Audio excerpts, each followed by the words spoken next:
qu'on organise depuis 15 décembre. Donc le 15 décembre, Madame Krasteva vous a invité de présenter votre essai sur le sujet La science politique et moi. C'est ça? Donc, sur ce sujet, vous avez d'abord une date le 10 décembre pour publier l'essai sur le site, et puis le 15 décembre, la séance le 15 décembre sera dédiée à vos essais, vos réflexions sur le sujet de la science politique et moi. Mais en plus, donc il faut faire encore une présentation dans le cadre du séminaire. Donc le calendrier est déjà établi. Donc le 5 janvier, le 12 janvier, le 19 janvier et le 26 janvier. Et je vois quelques personnes qui sont déjà fait leur choix. Attendez, voilà. Il y a une section qui s'appelle Calendrier du cours 2025-2026. Il y a un lien qui vous invite, ici vous pouvez vous inscrire pour vos participations au séminaire. Et donc, j'ai 2 collègues inscrits pour le 5 janvier, j'ai 2 collègues inscrits pour le 12 janvier, notamment Todor et Andrea qui sont inscrits pour le 12, Johanna et Angelica qui sont inscrites pour le 5 janvier. Et donc, il y a d'autres collègues qui n'ont pas encore choisi leur sujet pour faire une présentation. Il y a 2 dates dans décembre, 2 dates sur le 1 décembre et 15 décembre. Le 15 décembre, tout le monde doit se présenter. Le 15 décembre, c'est la date. Je parle pour les séminaires. Justement, le 15 décembre, c'est la tâche qui vous a été donnée par Madame Krasteva, de faire un essai et présenter votre essai lors de cette séance du 15. Donc tout le monde doit se présenter le 15. C'est bien? Oui, il y a aussi des projets publiés comme les thèmes pour le 5 et le 12 janvier, voilà. Et aussi pour décembre. Oui, il y a un sujet qui est formulé pour le 1er décembre, oui. Je pense qu'il parle de ça. Donc, vous pouvez choisir. Si la question est quelle est la liste des sujets où je peux faire mon choix, donc vous avez le choix le 1er décembre, le 19 janvier,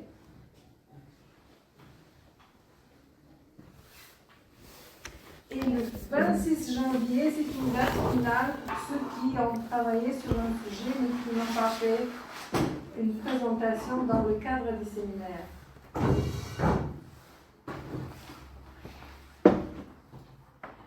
Donc, faites s'il vous plaît votre choix. Inscrivez-vous dans le calendrier pour qu'on puisse organiser notre travail.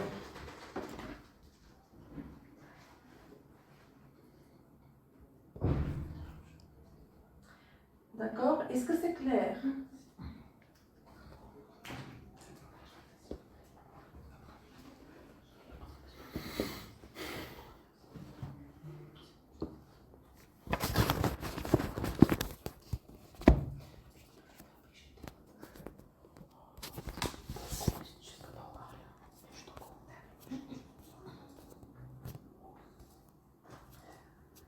Non, écoutez, il y a une faute ici que je dois corriger.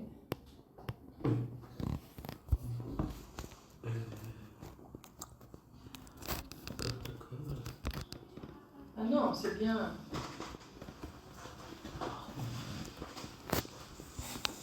D'accord. Tous les sujets qui sont présentés dans la section intitulée Calendrier du cours 2025-26,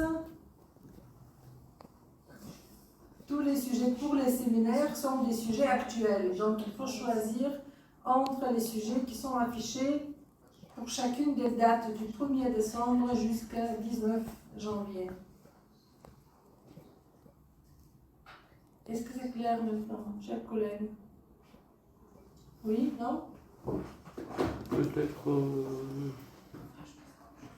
Bon, alors on va discuter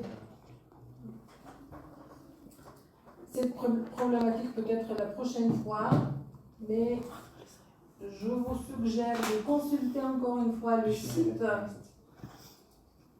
de bien consulter le sujet et de faire attention que vous avez besoin de deux notes de présentation. Donc, une présentation pour le 15 décembre et une autre présentation au votre choix de toutes les autres dates qui sont affichées. Le 1er décembre, 5, 12, 19 janvier. Donc, il faut faire deux présentations. C'est ça l'exigence qui est... voilà. Qui est établie par notre équipe. D'accord? Voilà. Je vais allumer. Est-ce que vous pouvez allumer? Non, non, non. Voilà. Oui.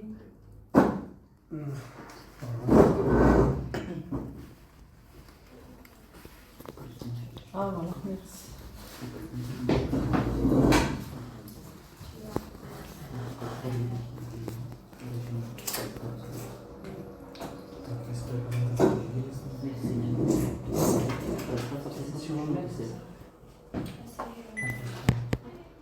Alors,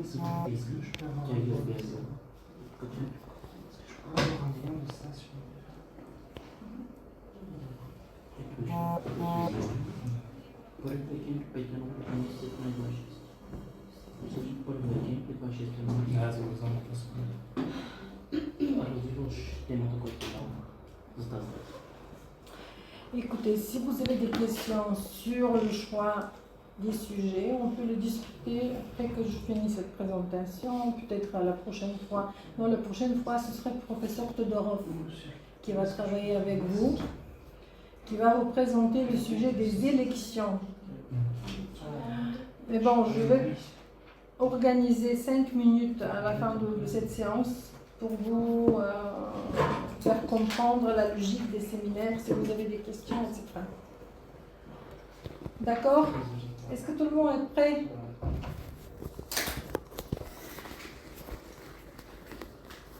Est-ce qu'on peut commencer? Donc, le sujet aujourd'hui, ce sont les partis politiques. Les partis politiques qui sont d'ailleurs aujourd'hui l'acteur principal de la vie politique partout dans le monde. Alors, si je vous pose la question, citez-moi un pays où les partis politiques n'existent pas. Est-ce que vous pouvez me citer un pays? La Voilà. Corée du Nord. Pardon? La Corée du Nord. Non, Ah, la Corée du Nord, quand même, il y a un parti politique qui dirige la Corée du Nord et c'est le Parti communiste dirigé par, d'une manière héréditaire, hein, par une famille, une l'Arabie dynastie. Saoudite aussi. Pardon? L'Arabie Saoudite. L'Arabie Saoudite.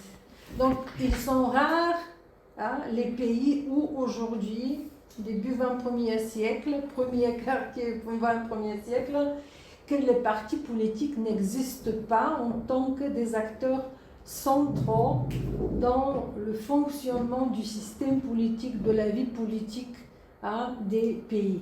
Le Vatican. Le C'est pas un vrai Vatican, pays, oui, mais- je dirais, c'est un sujet des relations internationales tout à fait différent si on le compare avec le reste des pays, au sens que c'est un... Aujourd'hui, si on dit, ou bien dans le cadre de nos conférences, hein, de cette discipline, si on dit un pays, on sous-entend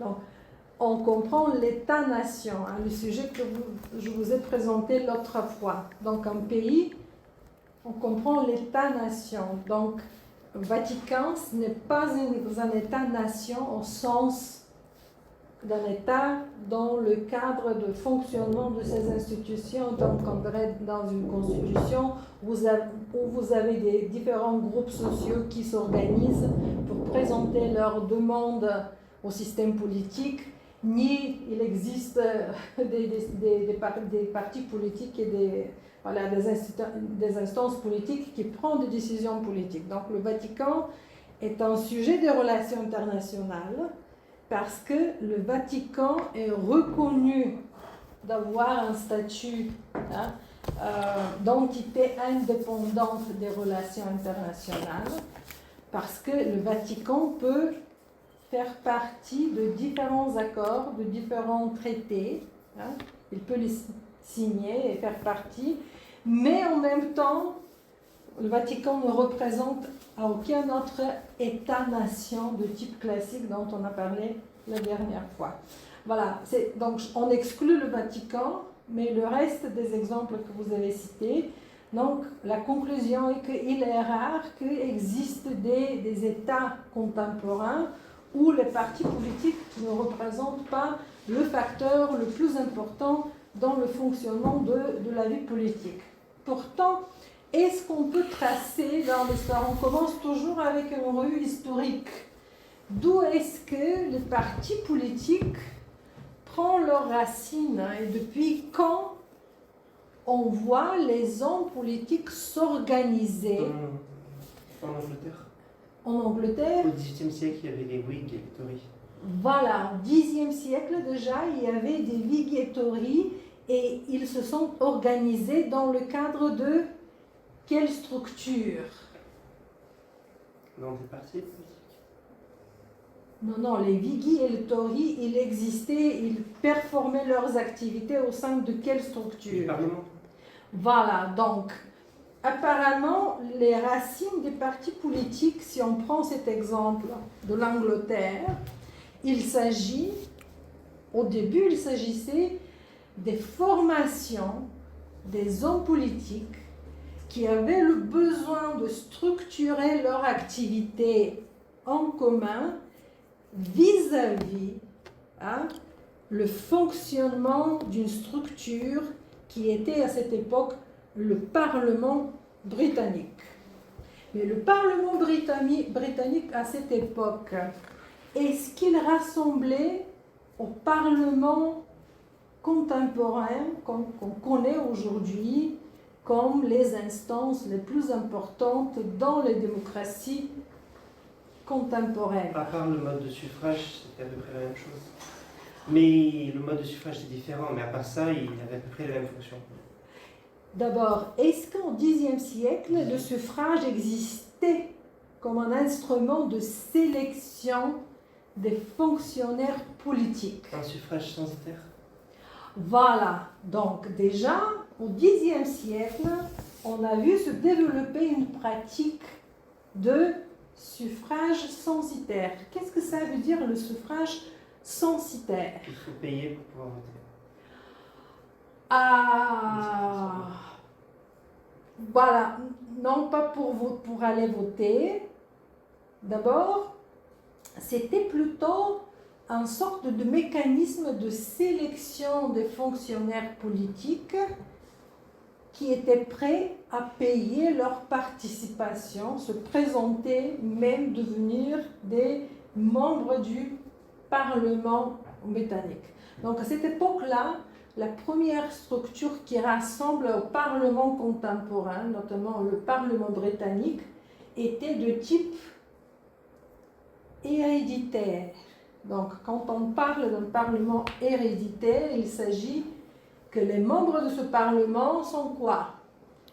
Ils ne sont pas directement élus par les citoyens, mais ils sont une sorte cooptés comme membres de ce Parlement, soit parce qu'ils ont payé pour leur présence en tant que fonctionnaires politiques et parlementaires, soit par le choix du roi même, qui faisait quoi? Qui sélectionnait des gens parmi les aristocrates qui exprimaient une volonté de suivre la volonté du roi en quelque sorte de mettre en place les grandes idées et les grandes activités du roi lui-même.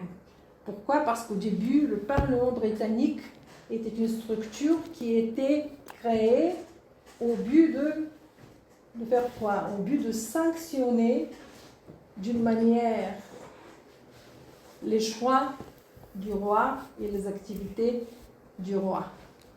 Néanmoins, le Parlement britannique a donné apparemment la naissance de ce besoin de structurer la participation politique.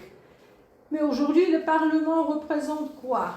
Représente déjà une instance qui est placée au top des structures des démocraties contemporaines. Et même, on peut dire qu'aujourd'hui, le Parlement sont les structures et les instances politiques qui se situent au top de chaque organisation étatique, même si les États ne représentent pas pleinement des démocraties libérales. Voilà, c'est de cette raison, cette place centrale du Parlement dans l'organisation de la vie politique, le fonctionnement de chaque société contemporaine, qu'on voit les partis politiques devenir les acteurs principaux dans les...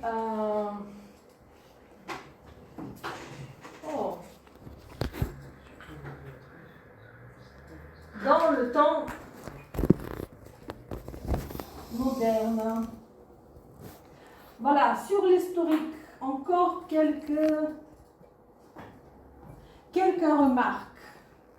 On peut bien situer l'apparition des partis politiques avec la tradition aristocratique qui s'est développée d'abord en Grande-Bretagne, puis la pratique britannique était suivie dans le reste du continent. Mais surtout, il s'agissait, les partis politiques étaient constitués des hommes politiques, je vous ai dit, mais ces hommes politiques, ce qui était spécifique pour leur démarche politique, pour leur vie politique, si vous voulez, leur vie professionnelle, était qu'ils exerçaient ce job de devenir des membres du Parlement en tant que hobby. Donc ce n'était pas leur métier, si vous voulez, de la vie, hein. Ce n'était pas leur préoccupation la plus importante. Plutôt cette approche aristocrate faisait de l'appartenance au Parlement britannique un atout spécifique de l'aristocratie. Donc, parce qu'à l'époque, il y avait des aristocrates qui n'étaient pas invités de devenir membres du Parlement, donc il était classifié en tant qu'aristocrate de second ordre.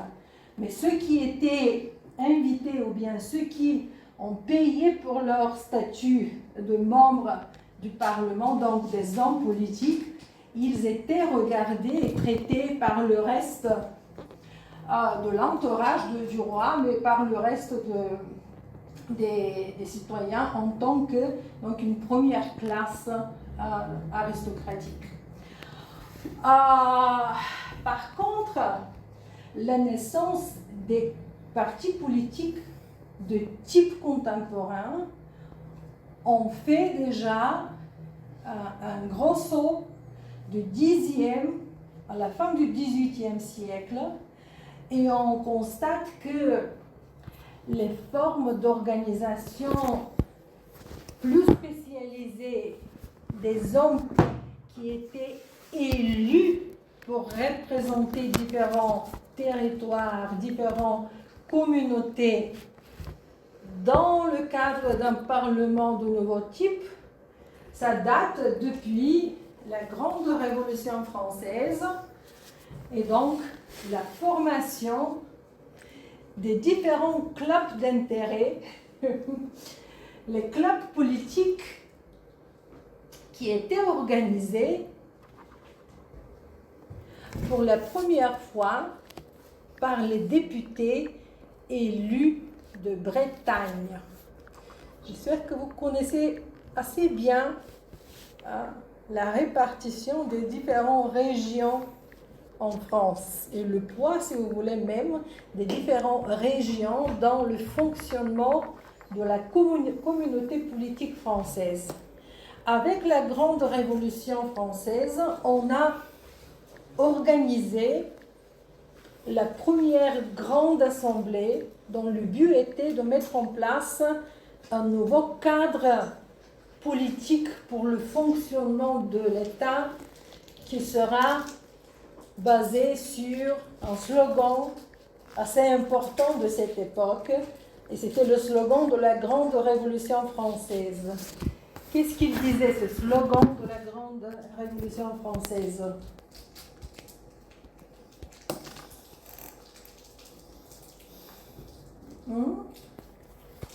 Quand même, ce slogan, il est emblématique pour la première. Pourquoi est-ce que la Révolution française est marquée en tant que la Grande Révolution française? Qu'est-ce qui est aussi spécifique pour la faire dans les yeux de ses contemporains et des citoyens plus tard, en tant qu'un grand événement historique et politique?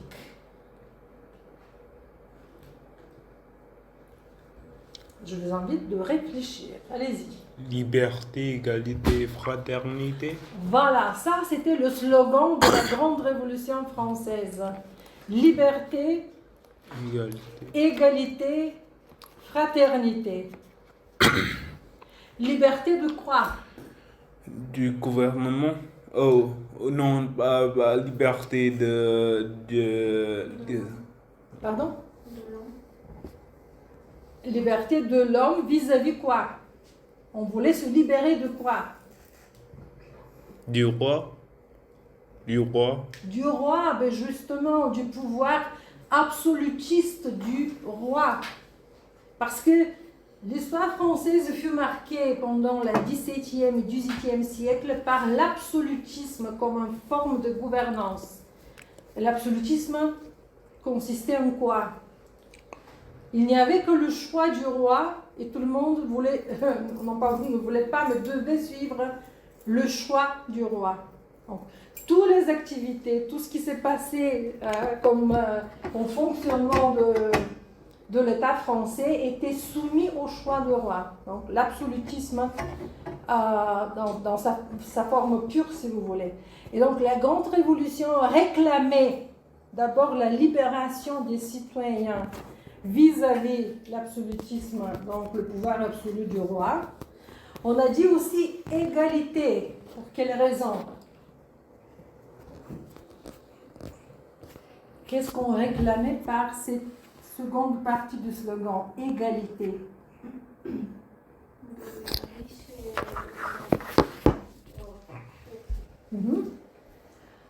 Voilà. Allez-y, oui. Égalité. Pas vraiment l'égalité entre les riches et les pauvres. Égalité. Plutôt égalité entre les riches, peu importe leur naissance. Voilà, plutôt égalité, on sous-entendait égalité devant la loi, en quelque sorte. Mais on met en place quand même un système qui respecte les droits de tout le monde. Et déjà, fraternité faisait référence à quoi? Camaraderie.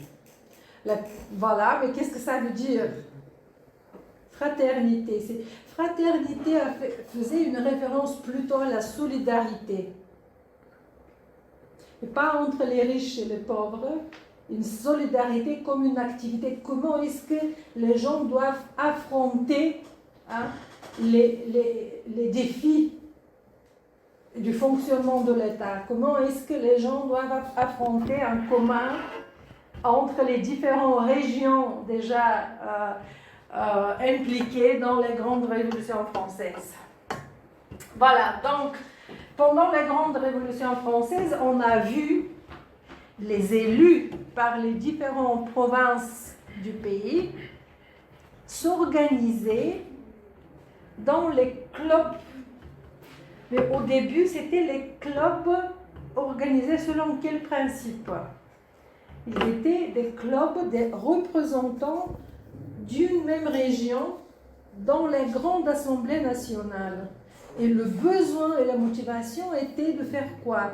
La motivation était de ne pas rester marginalisé, de se présenter en tant que groupe et de chercher à influencer les décisions les plus importantes politiques en tant que groupe. Donc les premiers clubs politiques ont organisé, non pas par hasard, ont été organisées, les premières rencontres des clubs politiques étaient organisées dans le café. Dans les salles de café, il y avait des gens de la même région. D'abord, c'était les Bretons, qui se rassemblaient pour boire un café, mais en même temps, discuter entre eux, est-ce qu'on peut avoir donc une activité plus organisée, plus coordonnée sur les grandes questions politiques.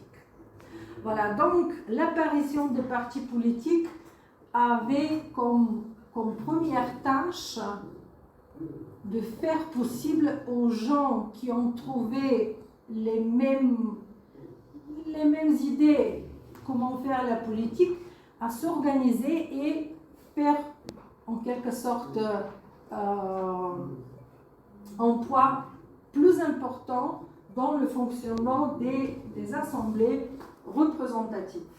Pourtant, avec la fin du 19e siècle, dans la seconde moitié du 19e siècle, a vu la naissance d'une classe politique,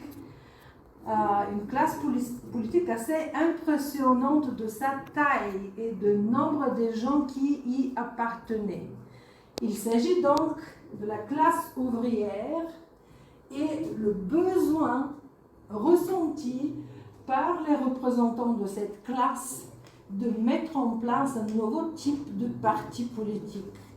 Et ce sont notamment les partis politiques des ouvriers qui, pour la première fois, ont mis une structure plus élargie de ce qui sont les partis politiques depuis. Donc, tout au long du 19e siècle, les partis qui existaient avant la naissance des partis ouvriers, ils étaient plutôt des partis catholiques, partis aristocratiques, partis des républicains, mais tous eux représentaient différents segments de l'aristocratie et de la bourgeoisie qui étaient naissantes à cette époque. Donc ces partis vraiment fonctionnaient en tant que club. Donc ils étaient restreints entre les membres de ces clubs qui cherchaient donc une activité plus importante au sein du Parlement uniquement. Mais les partis ouvrières ont pour la première fois introduit une structure plus large où les militants sur les questions et les causes des ouvriers s'organisent dans une échelle plus importante. Donc, la structure des partis politiques devenait plus structurée, avec un premier niveau où chacun qui exprimait les mêmes espoirs, les mêmes idées politiques comme les ouvriers, pouvait devenir membre de cette parti politique. Donc, on a vu une ouverture des partis politiques au sens large. Plus, les partis ouvriers ont aussi organisé un cercle spécifique aux adhérents dont un rôle nouveau était non seulement de se présenter lors des élections, non seulement de participer lors de différents congrès et différentes discussions, etc., mais aussi de participer dans l'organisation des comités électoraux. Donc, de professionnaliser d'une manière l'organisation du parti pour les élections différentes qui étaient déjà mises en place et organisées. Donc, pour résumer, en ce qui est de l'histoire des partis politiques, une première étape où le parti politique était structuré autour des intérêts privés des membres des parlements très modernes, hein, avant la moderne. Tout à fait nouveau élan, je dirais, des partis politiques qui devenaient de plus en plus ouverts, plus en plus des partis politiques de masse.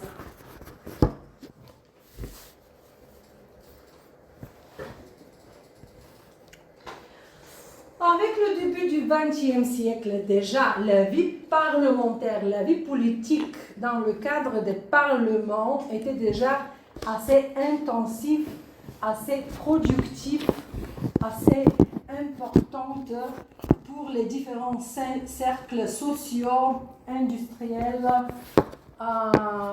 bourgeois, etc., etc.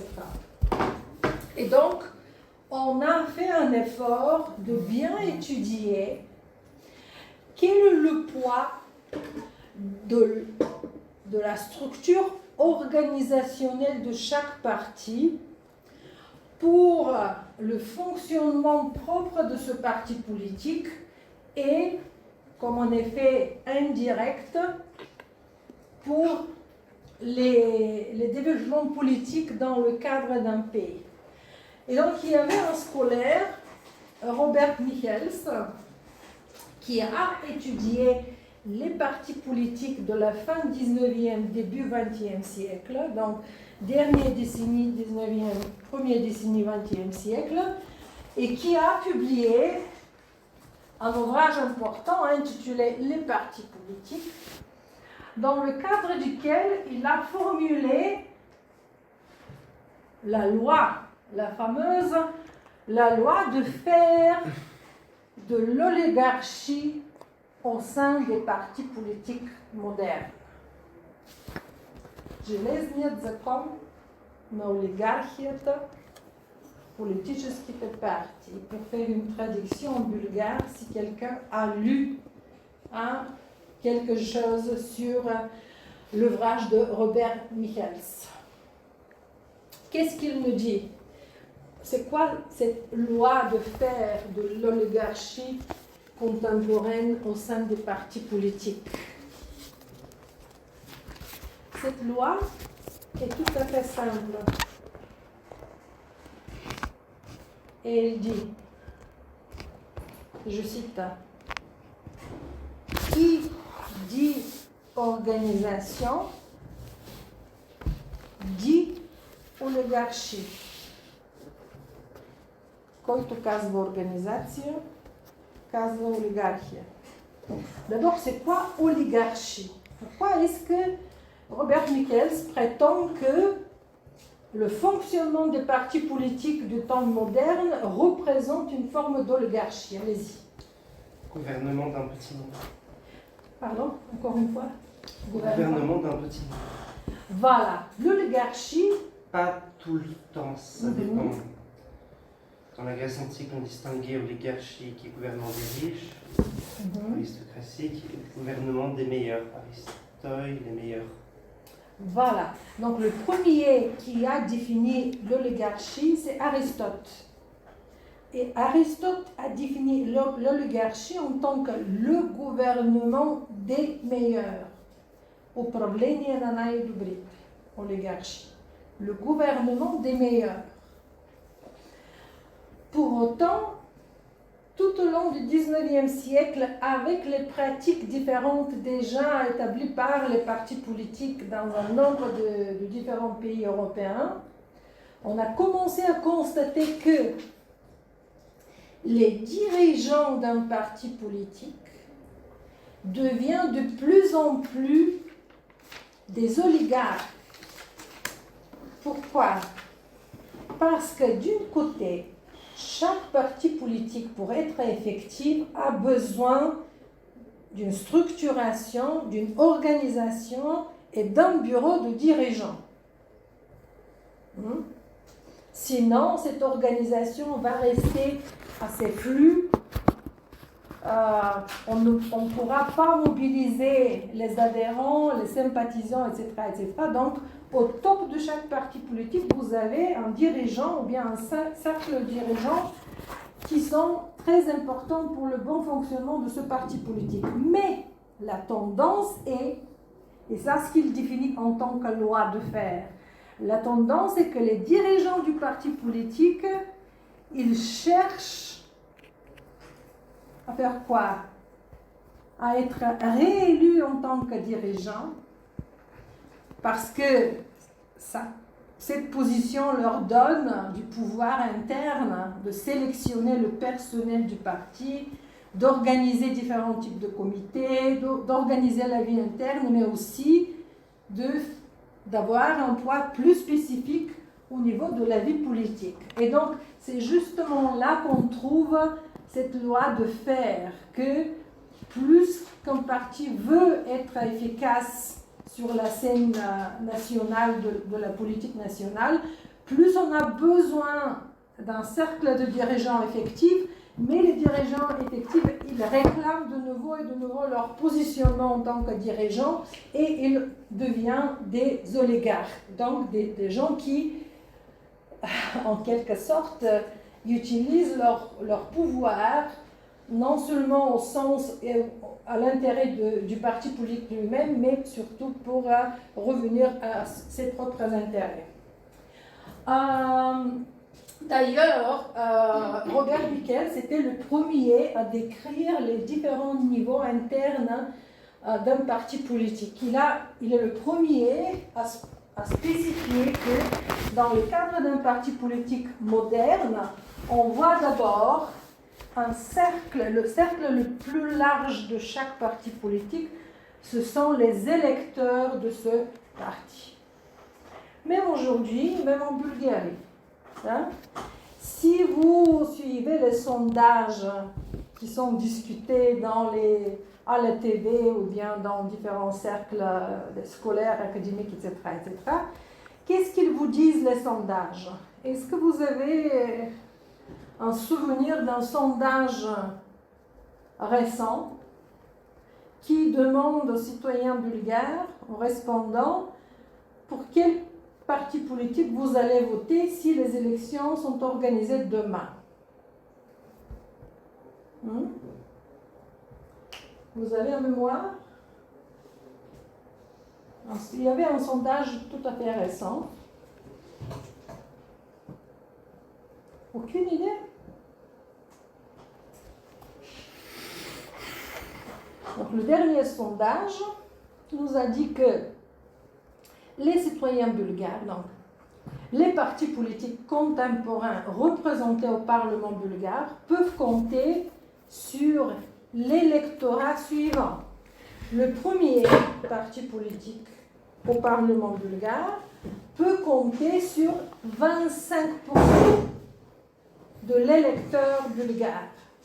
Le second parti peut compter sur 17% des électeurs bulgares. Donc, les électeurs, ce sont la base la plus large d'un parti politique.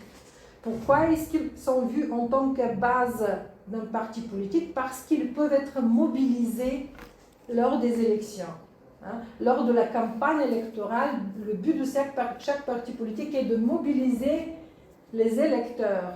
Et les sociologues même parlent d'une sorte de périphérie électorale. Est-ce que vous avez entendu parler de ça? Je pense que le professeur Todorov va revenir sur ce... Mais voyons, donc... Voilà, c'est la description du parti politique présenté par Robert Michels nous dit le suivant. Il y a donc un noyau dur de chaque parti politique. Et c'est sa direction. Ça peut être le bureau du dirigeant, le conseil des dirigeants, etc., etc. Autour de ce noyau, vous avez les membres permanents de ce parti politique. Autour de ce cercle, vous avez le cercle de militants. Les militants, ce sont les gens qui s'engagent avec un parti politique temporairement, normalement autour des élections. Ils sont actifs pendant la campagne électorale, ils participent dans les réunions, dans les discussions, ils peuvent être même membres des comités de section lors de l'organisation de vote, etc., etc. Mais normalement, ils ne sont pas d'une manière permanente membres du parti politique. Néanmoins, ils sont militants, ils se ressentent assez proches et ils votent toujours pour le parti pour lequel ils se ressentent des militants. Et puis, on a aussi le cercle des adhérents qui sont des membres formels. Mais quand on dit membres formels, ça veut dire que... Oh, pardon.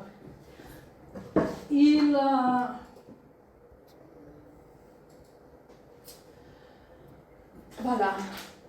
Membres formels, ça veut dire qu'ils payent leurs frais au parti politique, parce que chaque parti a un frais pour les adhérents, mais ils ne se mobilisent pas autour de grands événements qui sont importants pour le parti politique. Et finalement, il y a le cercle des électeurs.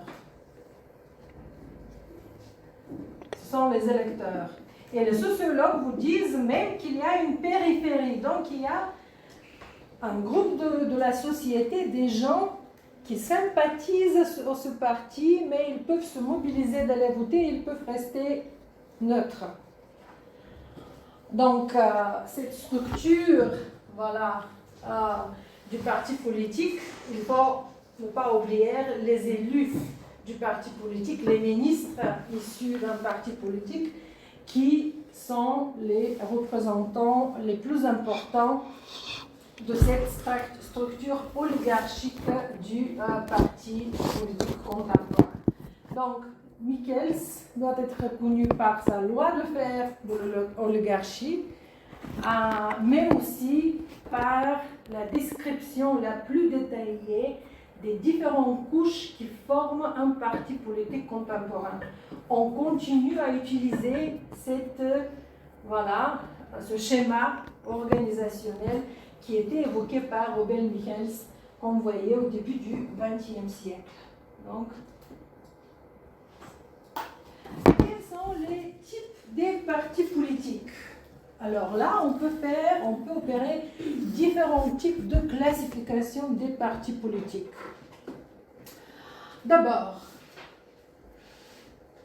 la première classification qui est la plus répandue dans le discours général, si vous voulez, le discours public, ça c'est la classification des partis politiques par rapport à l'espace politique. On dit, ce sont des partis de la gauche, les partis du centre et les partis de la droite. Mais pour savoir comment classifier les partis politiques selon cette échelle, cet espace politique, il faut aussi avoir le savoir quel est le profil idéologique des partis politiques.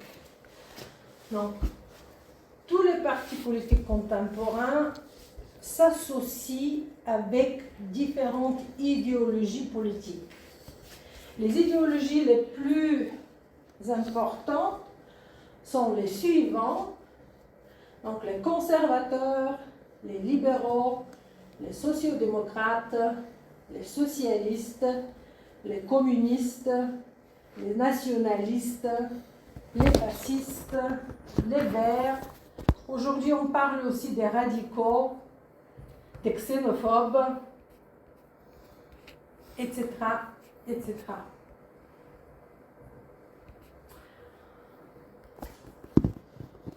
Une troisième classification nous dit ou bien distingue les partis politiques par rapport, quelle est leur opinion, si vous voulez, sur le régime politique. Donc il y a des partis démocratiques et il y a aussi des partis totalitaires. Prenons un exemple. Les partis fascistes étaient un parti de la droite radicale est un parti totalitaire. Pourquoi? Parce que les fascistes réclamaient la gouvernance sans démocratie, par une oppression permanente, une militarisation de la vie sociale, économique, politique et la politique expansionniste de l'État. Les Verts. Comment classifier les Verts? Hein? La question est suivante. Est-ce que les Verts, comment les classifier par rapport au régime politique et par rapport à l'espace politique?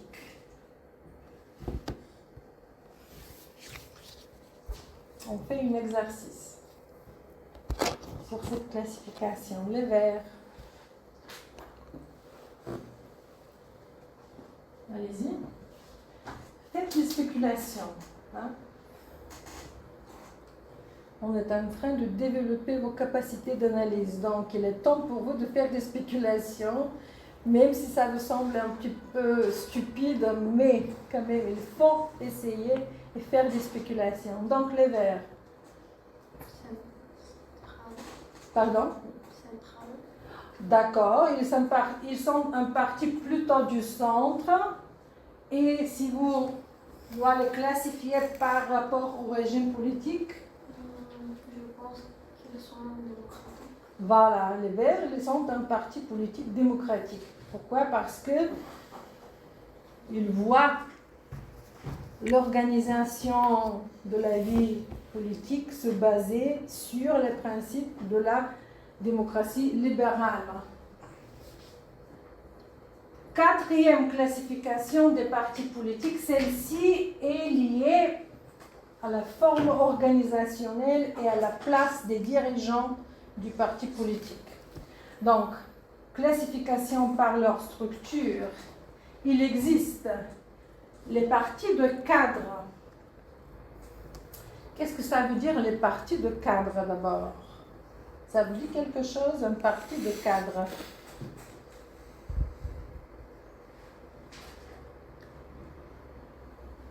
Allez-y. Qui est-ce qui va essayer?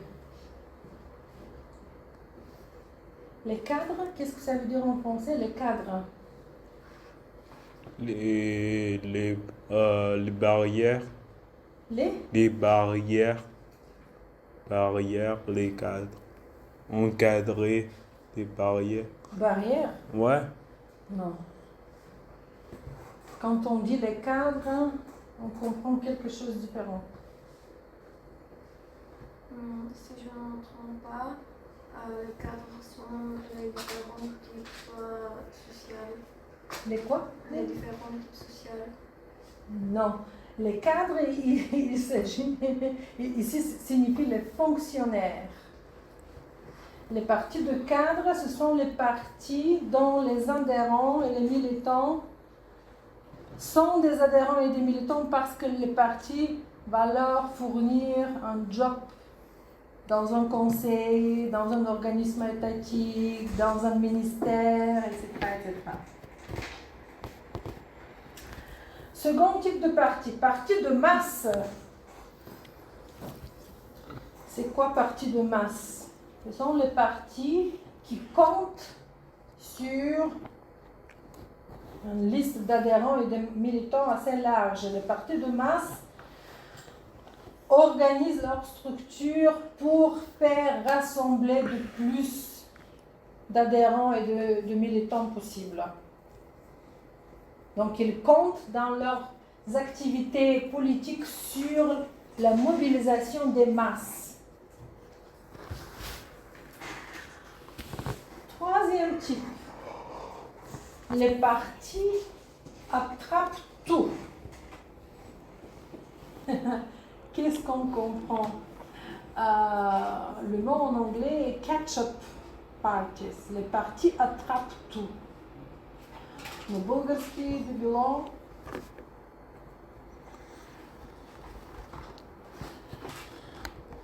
всеядни политически партии.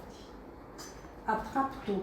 Ça veut dire, ce sont les partis sans un profil idéologique spécifique, qui sont prêts à accommoder des gens qui adhèrent à différentes idéologies, mais ils veulent les mobiliser pour succéder au pouvoir et pour être aptes à exercer le pouvoir. Et finalement, les partis de gouvernance. Quels sont les partis de gouvernance? Ce sont les partis qui se structurent, qui s'organisent pour accéder au pouvoir et dont les adhérents et les militants sont fidèles à ce parti tant qu'il est au pouvoir. Quand le parti quitte le pouvoir, les adhérents et les militants quittent le parti et donc ce parti peut être même disparu du champ politique de pays. Voilà. Il faut quand même donc donner des exemples. Parti attrape-tout, parti de gouvernance, parti de masse, parti de cadre. Avez-vous des idées? Quels partis politiques contemporains peuvent être classifiés?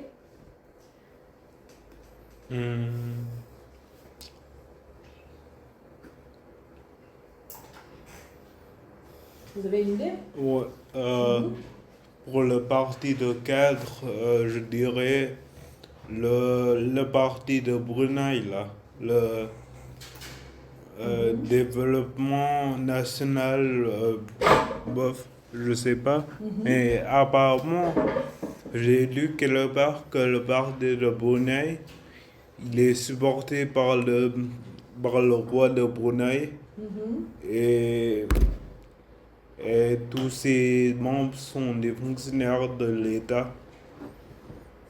D'accord. Alors, chers collègues, vous, Oui. votre prénom? Victor. Victor, donnez-moi un exemple. Vous choisissez un type de parti parmi ces quatre et vous nous dites lequel des partis politiques contemporains bulgares. Bulgare. Ah oui, pardon. Oui, pour un parti de masse, oui, je peux dire peut-être guerre.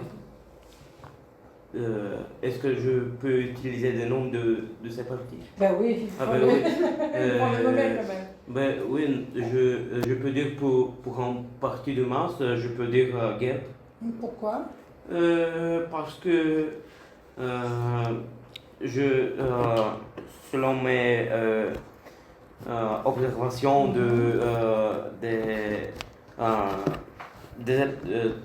sur les élections des années prochaines,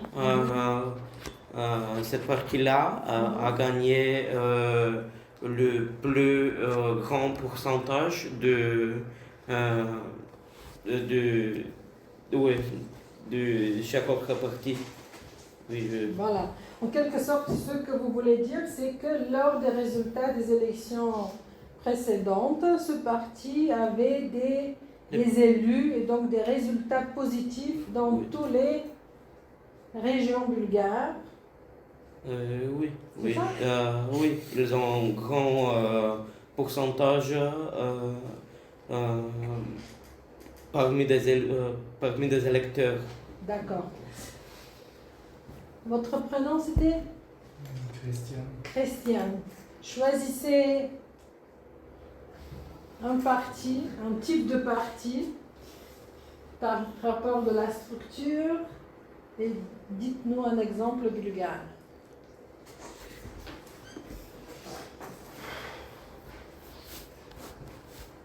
Parti attrape tout ou bien parti de gouvernance.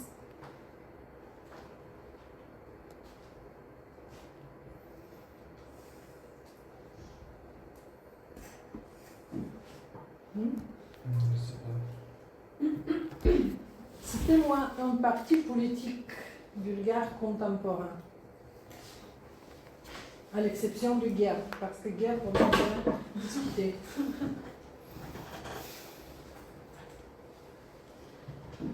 Allez-y. Je ne sais pas. Vous ne savez pas les partis politiques bulgares? Ah, ça c'est dommage. Déjà, hein. Il faut quand même se familiariser avec les partis politiques. Votre prénom, votre choix. Todor, Mhm, le parti Attrapte. mhm. Je ne sais pas un exemple concret, mais je pense que les partis conservatistes, Mhm. Conservateur. conservateurs, C'est parti au masculin. Quand on dit un parti politique, c'est au masculin. oui. Les partis conservateurs sont le plus près pour classifier dans parti Attrapte. Non, citez-moi quelques exemples de partis politiques contemporains au Parlement bulgare. Est-ce que vous pouvez répéter? Les partis politiques Oui. au Parlement bulgare aujourd'hui. Le DCP, BCP est quel parti, selon ces cadres? Les quatre exemples. je pense parti de Cal, Ah, pourquoi?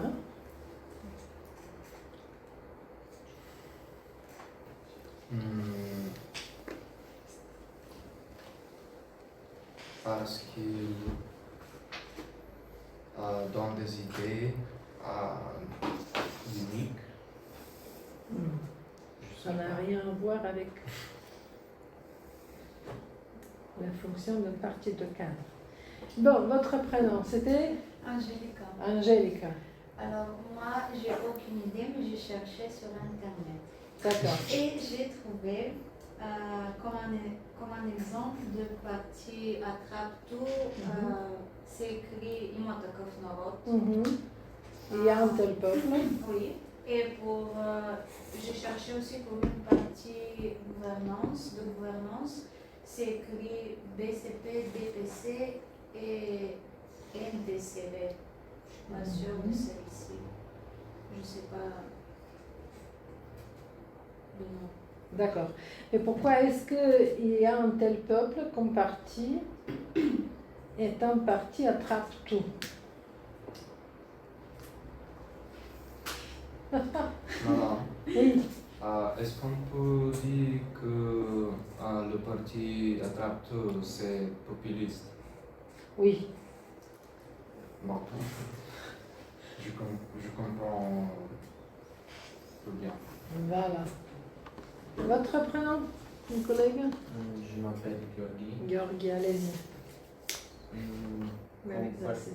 parti de gouvernance, Mhm. PVDB. PPDB. D'ailleurs, c'est une coalition, ce n'est pas un parti politique. C'est plutôt PP Oui. qui est un parti. D'accord. Il fut créé en tant que parti de gouvernance, c'est vrai. Hein. Il fut créé pour gagner les élections et accéder au gouvernement. Mais la question qui reste, est-ce qu'aujourd'hui ça continue? Par exemple, le BCP, le Parti socialiste, était créé en tant que parti de masse. Il a fonctionné assez du temps en tant que parti de masse. Pourtant, aujourd'hui, il est devenu plutôt un parti de cadre ou bien un parti de gouvernance.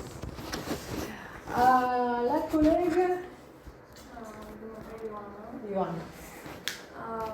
Pour le parti de gouvernance, je pense que c'est Возрождение, parce qu'ils sont dans le parti de gauche. Non. À droite. Non, ça n'a rien à voir. Parti ou gouvernance n'a pas un lien direct avec le profil idéologique d'un parti. Donc, parti de gouvernance, c'est un parti qui fut créé pour gagner l'accès à la gouvernance. Il n'y avait aucun autre raisonnement logique, appartenance idéologique, etc. etc. Et Возрождение d'ailleurs n'est pas le cas d'un parti de gouvernance. Voilà, il cherche à devenir un parti de masse, Pluton, mais ça dépend. Votre tour. J'ai fait des recherches sur Internet, mais tout ce que j'ai trouvé a déjà été cité. Non, mais au sein du Parlement bulgare, il y a d'autres partis politiques aussi. Ah, voilà. Qui n'ont pas déjà été cités. Donc, pour en conclure, la tendance aujourd'hui est que tous les nouveaux partis politiques qui sont créés, ils cherchent à être organisés ou bien à fonctionner en tant que des partis attrape-tout. Pourquoi? Parce que les différences idéologiques ne sont pas aussi intéressantes aux électeurs et les électeurs cherchent à voter et à aller soutenir un parti politique qui peut leur offrir tout ce qui est sur la table, si vous voulez. Donc, on va, peut-être la prochaine fois, le professeur Todorov va vous présenter les formalités d'organisation des élections et il va certainement revenir sur cette classification des partis politiques. Voilà, pour donner deux exemples du développement du système partisan. Quand on dit système partisan, on comprend quoi? On comprend le développement du système des partis politiques dans un pays. Le système partisan, donc, est spécifique pour chaque différent pays. Le premier exemple, la Révolution française. La première question autour de laquelle on a vu se séparer différents regroupements des représentants et des hommes politiques était autour de la question: est-ce que le roi peut être jugé au sein de la première assemblée? Voilà, il y avait deux raisonnements. Le premier raisonnement disait non, le roi ne pouvait pas être jugé. Pourquoi? Parce que le pouvoir royal provient de la Providence. Donc on ne peut pas juger la Providence, apparemment, parce que l'homme est à être jugé par la Providence et non pas le contraire. L'homme ne peut pas juger les décisions de la Providence. Le second courant disait oui, parce que le pouvoir royal provient des citoyens et comme représentant des citoyens, le roi, s'il met en place des politiques qui sont négatives pour les citoyens, qui ont des effets pervers et négatifs aux citoyens, donc on peut le juger. Et donc, la première distinction entre deux différents courants politiques dans l'espace français était entre les républicains et les royalistes. Les républicains militaient pour la création de la République où on n'aura plus besoin d'un roi, et les royalistes qui étaient fidèles au roi et qui insistaient qu'on ne peut pas organiser un système étatique avec l'absence d'un roi qui est en tête de cette entité étatique. Puis, avec le développement de la pensée et de la pratique politique, on a vu se dégager différentes confrontations politiques et la naissance de nouveaux partis politiques. Comme par exemple, cette vague d'opposition entre les républicains et royalistes a été suivie par l'opposition entre les conservateurs et les libéraux qui a marqué la vie politique en France après la fin des guerres napoléoniennes jusqu'à 1948. Puis la nouvelle opposition idéologique était entre les cléricaux et les socialistes. Les cléricaux qui militaient pour quoi? Les cléricaux, qui militaient pour un rôle plus important du clerc. Donc, de l'Église dans l'organisation de la vie sociale et politique. Après la fin de la Seconde Guerre mondiale, on a vu la grande opposition de deux courants politiques entre les gaullistes et les communistes qui dominaient l'espace politique français. Puis on a vu les deux grandes oppositions entre les néo-gaullistes et les socialistes. Et plus tard, on a vu se reproduire cette confrontation dans deux grands partis politiques en France, l'UMP et le PS.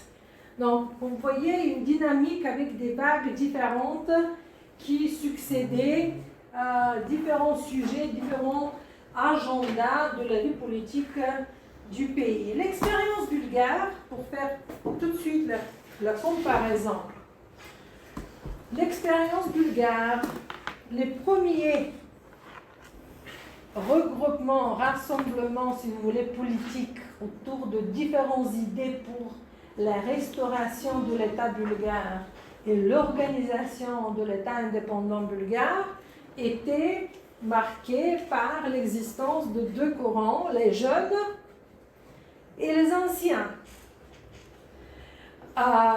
Donc, ils exprimaient différentes idées sur le sujet de l'indépendance de la Bulgarie. Les jeunes militaient pourquoi? Les jeunes militaient pour la restauration d'un État indépendant dans les frontières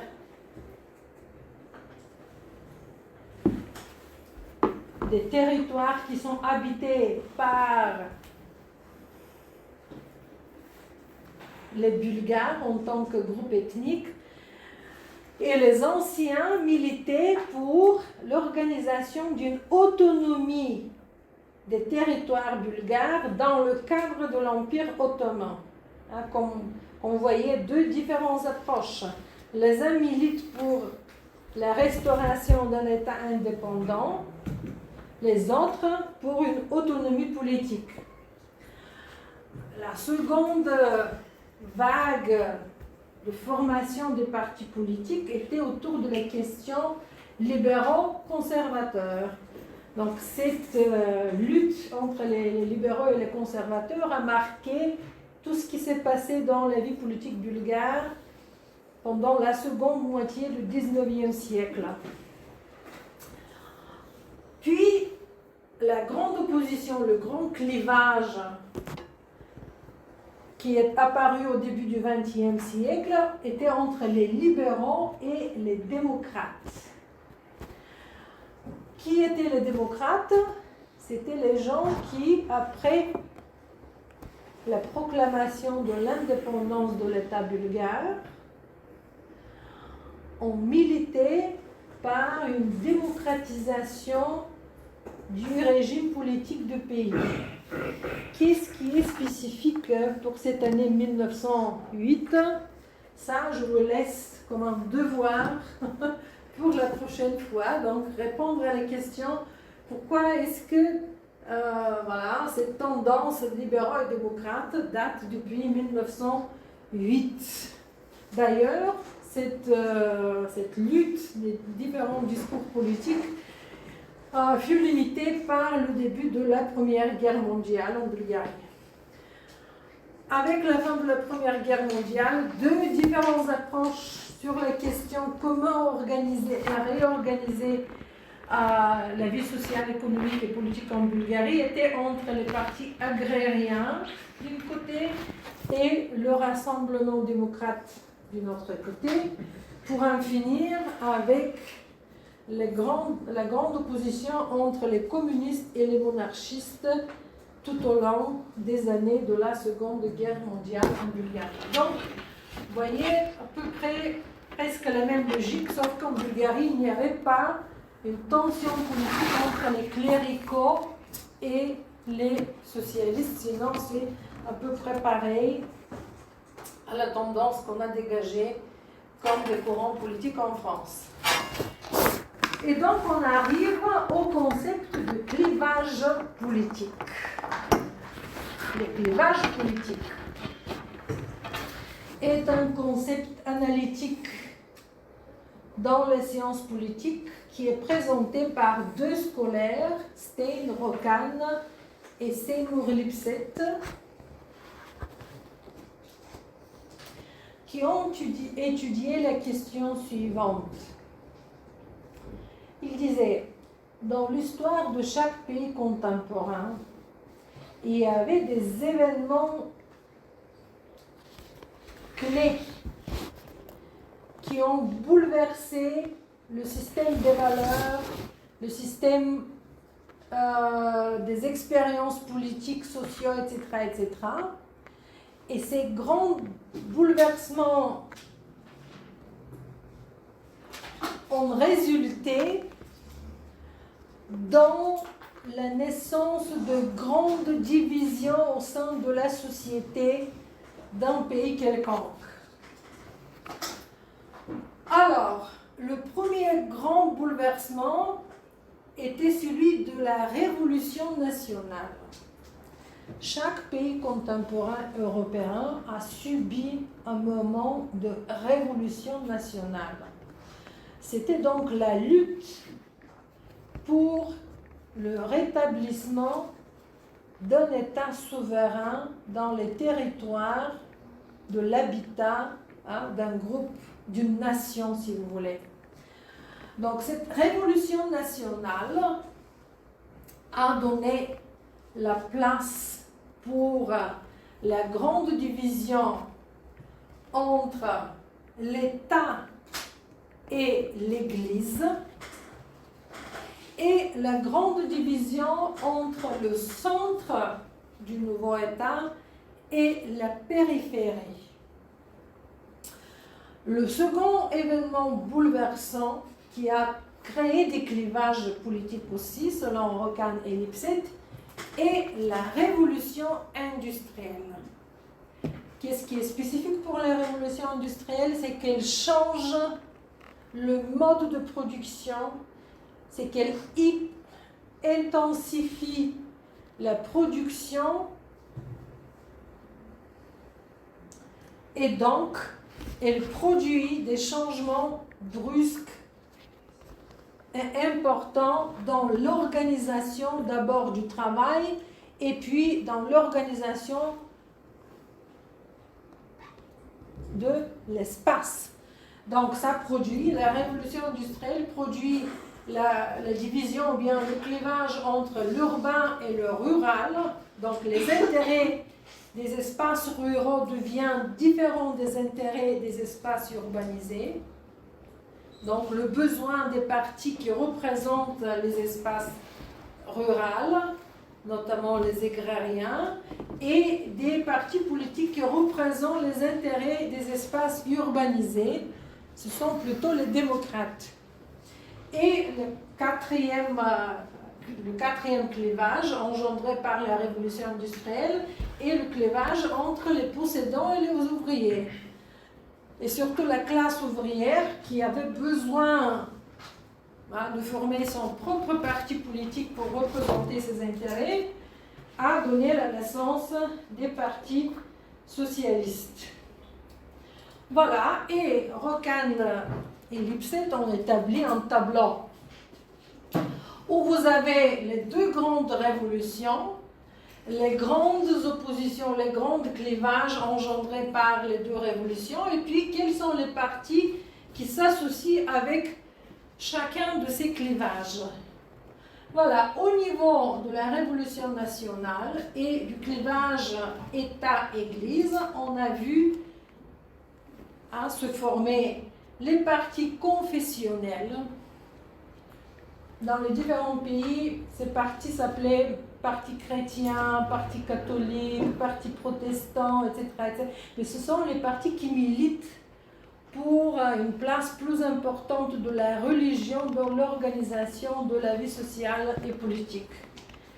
Et par contre, les partis laïques qui militaient pour une sécularisation de la vie sociale et politique du rôle de l'Église. Par exemple, les partis laïques militaient tout au long du de la seconde moitié du 19e siècle pour quoi? Pour une sécularisation de l'éducation. Donc l'éducation qui reste un champ de compétence de l'État et non plus de l'Église. Dans le cadre de ce clivage centre-périphérie, on a vu se créer les partis régionalistes, surtout pour représenter des régions qui se sont ressenties assez aliénées du centre politique, mais aussi des partis nationalistes. Pour ce qui est du clivage urbain-rural, je vous ai déjà suggéré les partis agrariens et puis les partis, au temps contemporain, des partis écologistes. Et sur le clivage possédant ouvrier, il y a les partis ouvriers et les partis de business. Même en Bulgarie, il y avait des partis de business. Il y avait un parti qui s'appelait le parti Business Bloc bulgare. Il a disparu ce parti, mais dans tous les pays, à un moment donné, il y a des partis qui se réclament, les partis représentants du business et des possédants. Voilà, les partis politiques ont différentes fonctions dans le système politique contemporain. D'abord, ils représentent un instrument pour l'agrégation des intérêts sociaux. Comment? Et c'est parce que les partis produisent des programmes politiques. Et selon ces programmes politiques, les citoyens peuvent s'orienter.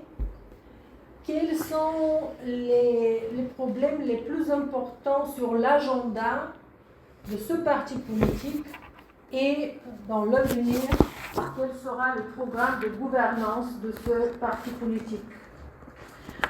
Une autre fonction du parti politique est la mobilisation politique.